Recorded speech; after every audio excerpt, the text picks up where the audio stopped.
Hello, everyone. I'm glad to be here. So let me just start talking to you about one thing, right? I think all us, myself included, I think we are pretty comfortable with easy life, something that predictable, and something that controllable. Today, I just want to take you through my personal journeys of what I would call the crazy story. I want to share with you the crazy story that happened to my life and how it affected me over the journey of my career. When I was young, I was raised in a very normal family, nothing special. My first crazy story happened when I joined what's so-called the marching band. I was a snare player in the marching band. What would you call contact in Thai, right? The marching band is very strange activities. It gets probably about 100 kids practicing 5 to 6 hours every day under the sunlight. Your skin gets burned and dark, and you do all that just for 15 minutes to a show. And that show only happens once a year. But joining the marching band teach me one thing that I never experienced before. It's about having a dream. I was a snare player, and my instructor told me that the best snare player must be playing in the United States of America. My 13 years old back then thought to myself that I don't know what I'm going to be doing in the future, whether I'm going to be professional musicians, but I wanted to go to the US and play the music there. That became my dream. 7 years forward, I practiced day and night, try to be better, try to be the best drummer I could. And about my second year, during the college, I think that I'm ready. I want to take a gap year, move to the US, and play the music there. I go talk to my mom, told her that I want to drop out. She give me approval. I talked to my department head, she said yes. So I write the letter, drop out a year, bought the ticket, and fly to the US. This was my first week there. I was in the middle of Minnesota. Imagine this is like 15 years back. There is no Google Map, no iPhone, no internet. You cannot call back home, not even think about video calling your loved one. I was there for 3 months, and the process of getting into the band is you need to go through multiple auditions. You can fail, you can pass. Unless you pass, you will get the contract. My first 3 months in the US, I did nothing except practicing day and night. Went through audition, I failed many times. But eventually, the moment that I've been waiting comes. You see the email popping up on the Tuesday afternoon. I will read it out loud with you. It says that, congratulations, after evaluating your attitude and talent this past weekend, we would like to offer you a contract. You would say that this is the moment of dream come true, right? I've been dreaming about this for 7 long years, and this is the email that it all started. 3 things I learned after this scenario. First, surely I am happy, but that happiness faded away really quickly. And second, I realized that even getting to your dream is important, but journeys that get you there is even more important.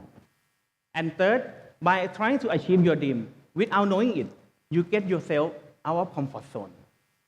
For example, without this audition, I would have never gotten myself into the middle of nowhere in Minnesota, right? I just do it because I just want to follow my dream. But many things kind of fall through together. Turned out that summer, for about 3 months, I did about 50 on tour with the band, performing in front of 10,000 of people, and then I come back to university and finish my degree. Just like everyone else, when I finished my bachelor degree, I start thinking about job, earning money, having good life. But again, I asked myself, is that going to be the thing that I'm doing for the rest of my life? And then again, one friend of mine told me that we are engineers, right? And the best engineer is studying in the US. Those going to the US become my dream again. And still, I don't even know what I can be doing in the future, but I want to experience how it feels to be among the best, how it feels to be among what people call the best in the world. So I start preparing for my US school application. Actually, at that moment, I already got the job offer. I declined, do the school admission, apply to many schools, surely some rejection. Eventually, I get to Carnegie Mellon University. I spent 5 years there, and surprisingly, I learned one very important lesson.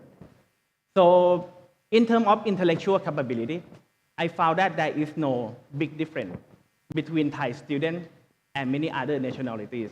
And in fact, many of my Thai students did pretty well in the class. One thing that I found different is about the courage.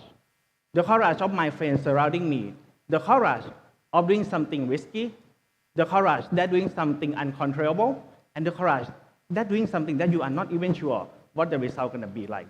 That courage is what inspired me, even when I'm back to Thailand. I back to Thailand around 2020, studying faculty position. You would think that being a faculty is just about teaching, doing research, publishing papers, and try to climb up the promotion of being assistant, associate, and full professor. For sure, that's all I did for my career. But still, I try to think, isn't there anything else that I can explore, using my knowledge, doing something that's fun, that excites me, and something that I'm not sure how it's going to be turned out. So I start looking into what I can do with my engineering knowledge, and turned out that I start talking to surgeons, medical professors, and everything. And one thing kind of fall into place, we start the research. This research is about, usually you have engineering knowledge that you can use to design cars, buildings, bridges, everything about the machinery. We use those exact same knowledge, but use it to design human bone. Turned out that from those research, it turned out to be something quite remarkable.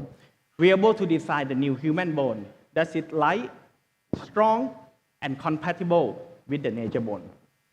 And starting from the research project, it turned out to be something that can actually saving lives.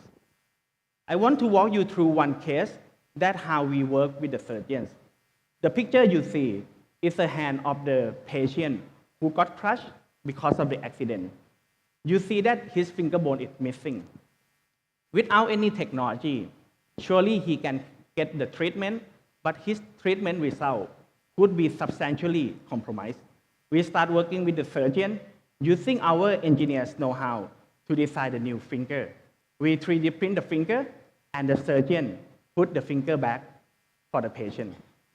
Working together, we can see that the patient resume good mobility and having a good life quality. In normal circumstances, my job ends here because the research already proven itself that it works. But we don't want to stop here. So myself and a group of students, we decided to form the company that can push our technology even further. But myself, as being a full professor, now I'm also running the company. A lot of people ask me, aren't you worried? Worry about consequences, worry about not being successful, worry about not getting to the point that you want. For sure, I worry. There are many things that you can worry, right? But somehow my inner self told me that let's just do it, and somehow things will kind of fall into where it should be. 2 years forward, OsseoLab, the company that we found, turned out to be something that we're very proud of. The picture I show you here, the lady who dressed in pink is actually engineer. Now she joined the operation side by side with the surgeons and actually helping the surgeons with solving the complex case. Those two worlds that seem to be apart at first, now they are converging. So it's something that we built. We don't know how it's gonna end, where it's gonna lead us, and it turned out to be something that very, very nice. I didn't have this picture in mind that we're gonna be pushing the thing that we do on the very first day to where it is now. But I think those courage that we try to explore something that we are not sure turned out to be something that very nice. And something that I learned, people ask me that how you do all this. And coming to this TED Talk, right, I try to reflect back to what happened in my childhood. I think I kind of fortunate to be able to do a bit thing here and there that let me out of be my comfort zone. And I think I kind of built my confidence that even though it doesn't matter what comes at myself, I should be able to navigate it and solve it somehow. And I think those experiences from young, it kind of helped to shape me who I am become today. And actually, there's a theory that supports it. There's a theory called Yerkes-Dodson law. They're talking about the level of the stress and your performance. They say that when you have a little bit amount of the stress, it's actually helping improve your performance. When your stress level is too low, you kind of feel idle, you lay back, and you not perform as good. On the other hand, if your stress level is too high, it's pushing you too much, it is hurting you, and you're not performing that well. I think when you're getting out of comfort zone, you are fighting your fear. You're having those level of the stresses, but I think the more you do it, you move it from this curve on your left, and you move it back to the level that you can cope with. And now you may have a question, how we can be out of comfort zone, right? Do you need to drop a year, going to the US, doing something crazy? It does not need to be that. I think going out of comfort zone could be something that very simple, something that you can do on the daily basis. For example, you can take up new hobbies. You can learn new skills, reading new books, going to new places, and talking to new people. Doing all these little things, you kind of fight your inner fear. You overcome it, you feel confidence. And when the actual moment comes, when you need to make a big decision, you kind of feel that you're able to handle it. And it turns out that eventually getting out of comfort zone becomes actually your comfort zone. So I would encourage everyone. I already have my crazy story today, right? Standing here, sharing my story with you. And I hope when you go back, you can also find your own crazy story. Thank you very much.